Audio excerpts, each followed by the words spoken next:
So with the way that I'm doing my mixing stage, I have to add each individual element to the track. And that means that there is a little bit of a consideration on how that actually works within the mixing process. And that is what I want to talk about today. So as you can see, I'm back in the mixing project from the last video. This is the same project where we talked about that little bass line and the EQing on there. And right now I have to work on adding the rest of the elements to the track. And the way that I like to do this, of course, as you can see, I started with the kick and bass.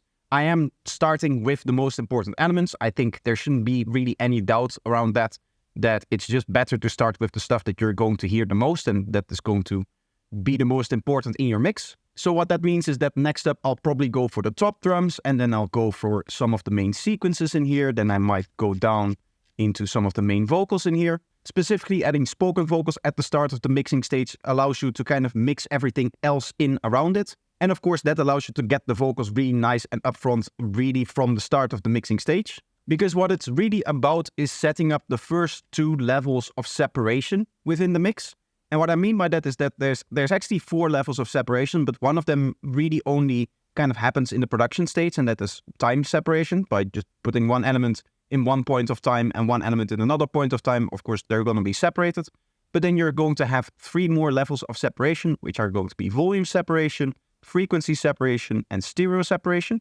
And in this part of the adding process, I'm mainly focusing on the volume separation between all of the elements. Of course, I'm setting the volume balances between all of the elements that I'm unmuting. But as you can already tell from this kick and bass setup, I also like to do just a little bit of preliminary EQing. And this is just based on kind of feeling and not so much really the actual mix that I have in front of me, because of course the mix that I have in front of me isn't constructed yet. But most of the time I have a pretty good idea of where I want an element to be within the mix, even if the mix isn't entirely finished yet.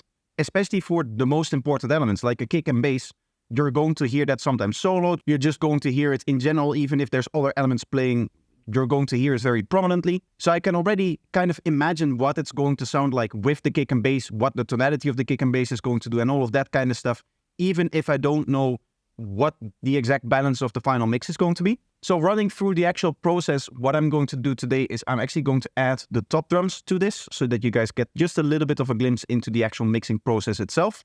But before we do that, I actually have to say, make sure that you're subscribed. And I didn't think that I would have to say this. I think it would be pretty obvious, but there is actually a lot of people that aren't subscribed to my channel. Can you imagine that? I only have 20,000 subscribers, so there's like 8 billion people that aren't, and you might be one of them. Either way, I'm assuming that now I've rambled enough about subscriptions and stuff like that, that you have subscribed, so let's move back into the video and continue doing mixing stuff. So what I like to do for that is, first of all, unmute everything within the group and keep the group itself muted, so that I can actually mix the group itself. So just listening to the group itself, it sounds somewhat like this. You can see I'm choosing to do this in a spot where I have most of the elements. And the only reason why I don't have all of the elements, because there really isn't a spot where I have all of the elements. This hat is just playing over here. So what we're going to have to do is we're first going to have to balance all of these 5 elements together. And then we have a little bit of stuff that we have over here, which we can then balance this against to make sure that this element is basically balanced against this element as well, just by virtue of it being balanced against this element, which in turn is balanced against this element over here. And as you can imagine, the mixing process, it's all about creating balances between elements and just starting off with a balance between 2 elements and just kind of moving out until you have balanced the entire track.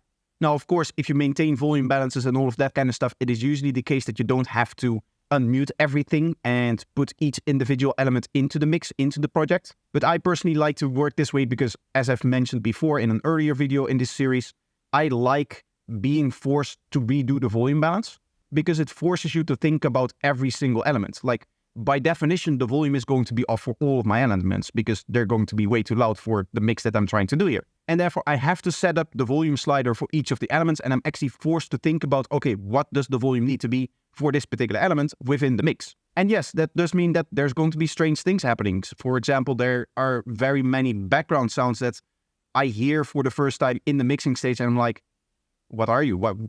Where have you been throughout the whole production? But that's just been an element that in the production mix has been completely drawn out. So going through here, I'm just going to quickly loop this so that I don't have to replay it continuously. And I'm just going to set up the volume balance between all of the different elements. And if I hear anything that is sounding odd or that is sounding strange, I'm going to maybe EQ it a little bit, maybe do a little bit of other processing, but I'm trying to stick with just doing as little as possible to just get it into the preliminary mix that I have right now.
So as you can see, I did a little bit of volume balancing, a little bit of EQing over here. There is one more thing that I'm thinking about, and that is doing a little bit of stereo processing.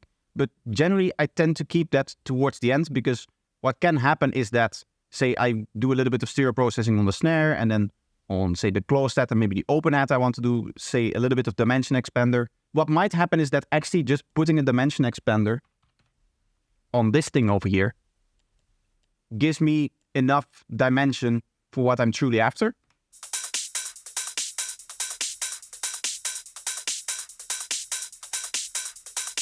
And generally speaking, we're already getting into the detail part of the mixing process so much that I'm not really entirely comfortable making this decision already.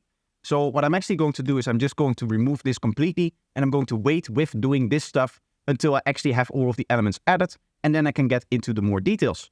So that's everything that I want to talk about for today. I know it's not really a flashy topic, but I think it is very, very important, especially if you're the kind of person that likes to also mute all of their tracks before starting their mixing process. Again, that is of course going to depend on how you do your mixing sessions and what you like in terms of workflow. I have been asked a few times in terms of workflow if this is better, and I'm not willing to say, in the sense that it might be better for me, but it might not be better for you. Like, I personally really struggle with, as I've said before, me just going back into the production when I'm actually thinking of finalizing a track, and me just going back and changing patches, changing samples, changing arrangements, changing melodies, all of that stuff. I've done that when I was actually supposed to just finalize ideas and maybe work on a few more details and then actually export for mixing and all of that stuff. So I imagine myself, if I were mixing in the same projects that I were producing in, that I would, again, just go back into the things that I've already done and start tweaking things again.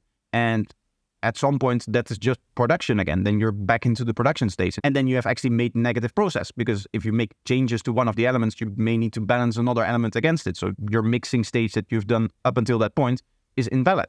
So again, depending on the workflow that you're using, this might not be as useful or as flashy for you as you may want. But I still hope that you learned something and that you still enjoyed the video, which of course you can let me know if you did by leaving the like and the subscribe and all of that stuff, and the nice comment and all of that.